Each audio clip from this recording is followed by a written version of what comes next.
गोवा का नाम आते ही शानदार बीच और छुट्टी जैसे ख्याल आते हैं, लेकिन देश के सबसे छोटे राज्य की सियासत ऐसी है कि चुनाव नतीजों के बाद भी नेताओं को चैन नहीं मिलता है। छोटा राज्य होने की वजह से महज कुछ सीटों के अंतर से सरकार बनती और बिगड़ती रही है। इस बार के चुनाव के बाद गोवा में किसका राज होगा, इस सवाल का जवाब तो एग्जिट पोल भी नहीं दे पा रहे हैं। तमाम एग्जिट पोल्स के नतीजे बताएंगे, लेकिन सबसे पहले आपको बता दें कि गोवा में विधानसभा की कुल 40 सीटें हैं और किसी भी पार्टी को बहुमत हासिल करने के लिए 21 सीटों की जरूरत है। यूपी, पंजाब, उत्तराखंड और मणिपुर के साथ गोवा विधानसभा चुनाव के नतीजे 10 मार्च को आएंगे, लेकिन उससे पहले 7 तारीख को एग्जिट पोल के नतीजे आ गए हैं। India Today My Axis India के एग्जिट पोल के मुताबिक कांग्रेस को इस बार 15 से 20 सीटें मिल सकती हैं। पिछली बार उसे 17 सीटों पर जीत हासिल हुई थी। वहीं बीजेपी को 14 से 18 सीटें मिलने का अनुमान है। पिछली बार उसके खाते में 13 सीटें आई थी। महाराष्ट्रवादी गोमंतक पार्टी का गोवा में राजनीतिक प्रभाव है। पार्टी को इस चुनाव में 2 से 5 सीटें मिल सकती हैं। अन्य को 0 से 4 सीटें मिलती दिख रही हैं।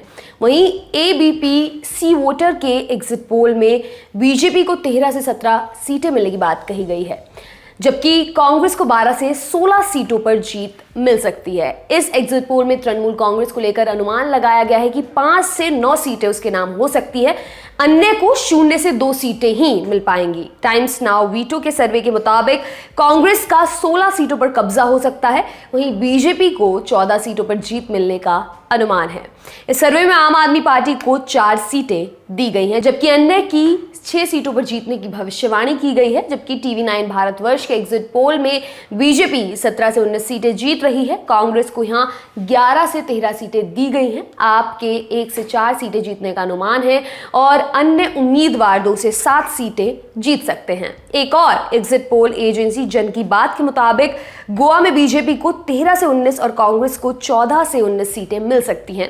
यानी इस पोल की माने तो गोवा में दोनों पार्टियों के बीच कांटे की टक्कर है। इस पोल के मुताबिक बीजेपी को गोवा में 37 से 40% और आम आदमी पार्टी को 23 से 24% वोट मिलते नजर आ रहे हैं। कांग्रेस का वोट प्रतिशत 19 से 20% रहने का अनुमान है। सिर्फ इंडिया टीवी CNX पोल में ही बीजेपी को बहुमत हासिल करने का अनुमान लगाया गया है। NDTV ने तमाम बड़े एग्जिट पोल्स के हवाले से एक पोल ऑफ पोल्स किया है। इसमें सभी पोल्स के परिणामों का औसत निकाला गया है। इसके मुताबिक बीजेपी और कांग्रेस दोनों को ही गोवा में 16-16 सीटें मिलती नजर आ रही हैं। यानी ज्यादातर एग्जिट पोल हंग असेंबली यानी त्रिशंकु विधानसभा का अनुमान लगा रहे हैं। मतलब सरकार बनाने के लिए छोटे दलों और निर्दलियों की जरूरत पड़ सकती है। पिछले चुनाव में ऐसे ही नतीजे आए थे और कांग्रेस के सबसे बड़ा दल होने के बावजूद सरकार बनाने के खेल में बीजेपी ने बाजी मार ली थी। उसने MGP, GFP और 2 निर्दलीय विधायकों के सहारे बहुमत का आंकड़ा हासिल कर लिया था।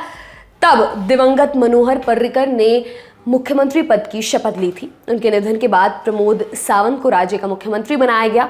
इस बार गोवा के मैदान में उतरी तृणमूल कांग्रेस भी किंग मेकर साबित हो सकती है। तृणमूल कांग्रेस ने महाराष्ट्रवादी गोमंतक पार्टी यानी कि MGP से गठबंधन किया है। हालांकि गोवा के मुख्यमंत्री प्रमोद सावंत का दावा है कि बीजेपी बहुमत हासिल कर लेगी। वहीं कांग्रेस को पिछली बार का सबक याद होगा, इसलिए वो चाहेगी कि किसी को स्पष्ट बहुमत ना मिलने पर वो पुरानी गलती को ना दोहराए। आपको बता दें कि कांग्रेस गोवा फॉरवर्ड पार्टी के साथ गठबंधन कर चुनावी मैदान में थी।